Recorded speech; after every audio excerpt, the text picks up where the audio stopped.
A taxação do agro é uma pauta que tem preocupado entidades e representantes do setor. A gente vai falar agora ao vivo com o advogado especialista em direito agrário, Nery Perim. Oi, Nery, bom dia. Está aqui conosco, nos ouve bem. Bom, vamos lá. A gente repercutiu muito bem esse assunto, né? Já desde que vem tomando força, ganhando aí uma pauta importante dentro do setor. A gente viu tudo que houve, né? Ocorreu ali em Goiás, por exemplo, outros estados, né? Também tentando, de alguma maneira, fazer essa articulação. Como que vocês têm avaliado os impactos de fato e reais para o nosso setor? Bom dia.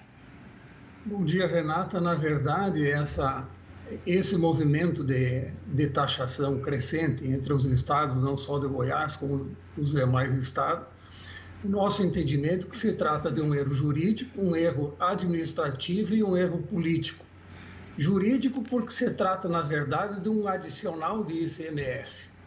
Não há uma faculdade de adesão aos fundos que estão sendo criados, e sim uma obrigatoriedade direta e indireta. Além do que, vários preceitos e requisitos e princípios constitucionais estão sendo violados. Então, fatalmente, essas cobranças irão parar no judiciário e o judiciário terá necessariamente que suspender essa cobrança.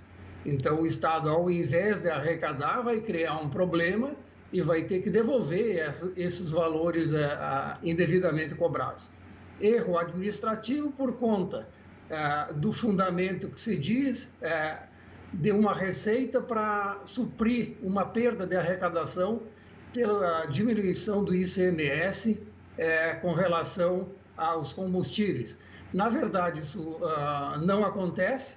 Nós verificamos que, na média, todos os estados, ao invés de reduzir a arrecadação fiscal, aumentaram em 10% nesse período em que houve essa diminuição do ICMS.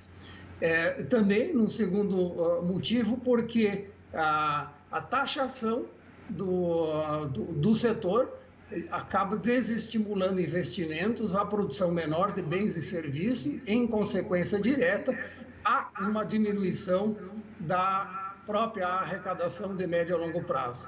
E um erro político, por quanto prestava atenção nas suas informações do tempo, é uma atividade que demanda auxílio, porque depende de fatores externos, não diretamente ligados ao trabalho do agricultor.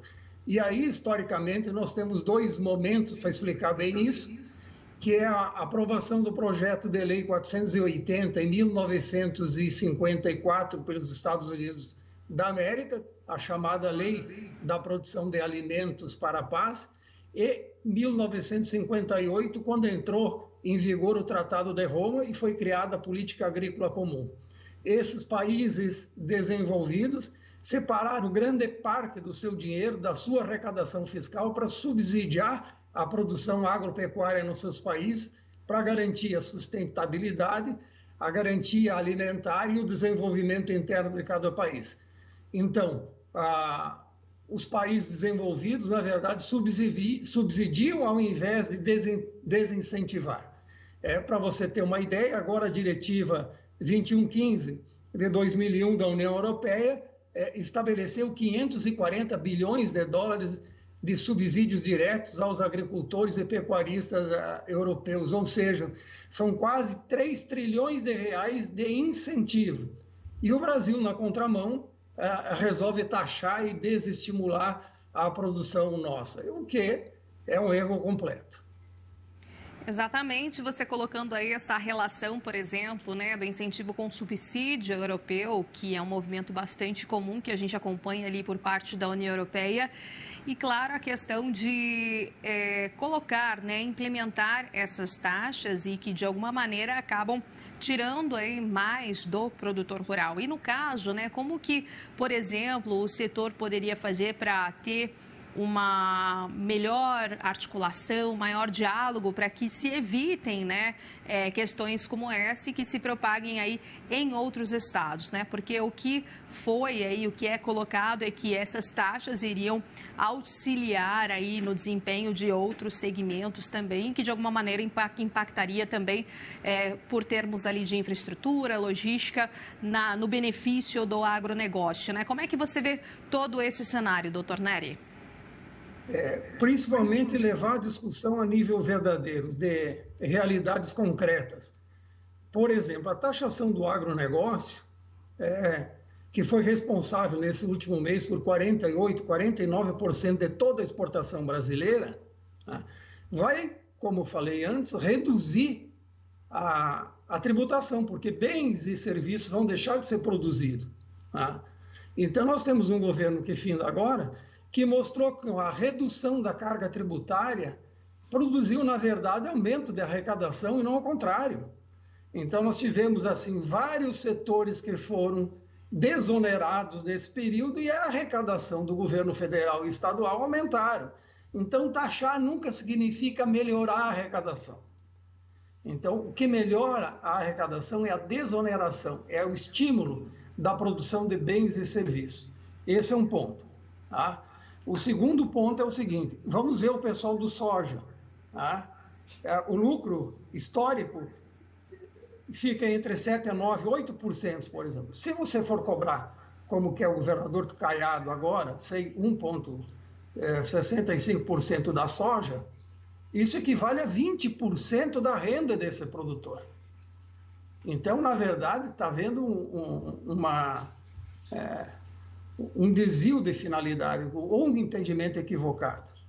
Nós devemos, na verdade, estimular. Quando nós falamos e comparamos com a Europa, os Estados Unidos, por exemplo, o Brasil não tem 1% de subsídios. Na verdade, nós deveríamos estar fazendo um movimento contrário, subsidiando a atividade, porque há pouco você retornou aqui, há problema de seca no sul, chove demais em São Paulo e na Bahia, quer dizer, depende, são fatores externos que trazem risco para essa atividade. E nós precisamos que os agricultores estejam resilientes, produzindo, porque a ninguém importa, ninguém favorece que produtores migram do campo para a cidade. Nós precisamos gerar emprego, melhorar a renda, garantir superávit comercial da nossa balança, enfim. Isso só se faz com incentivo, não com oneração, com desincentivo. Então, nós precisamos melhorar esse foco, enxergar com nitidez como é que se resolve o problema e que os nossos governantes sejam mais eficientes, mais capazes e mais competentes em gastar menos e gastar melhor.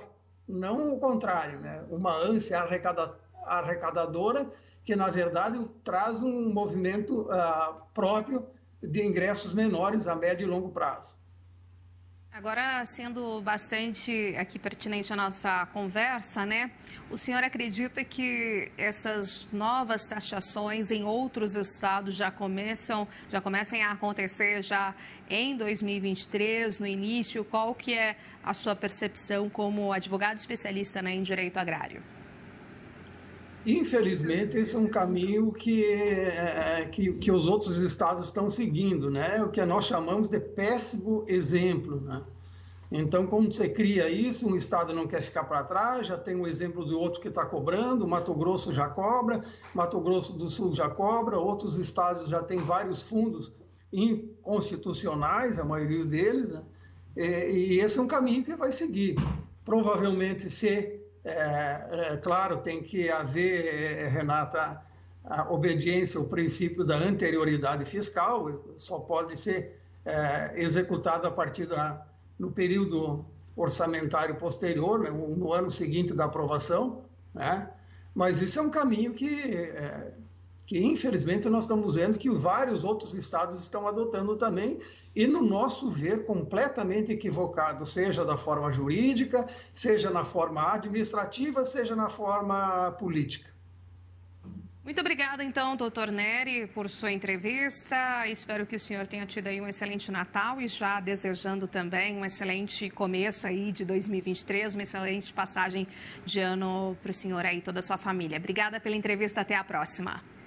Obrigado, Renato.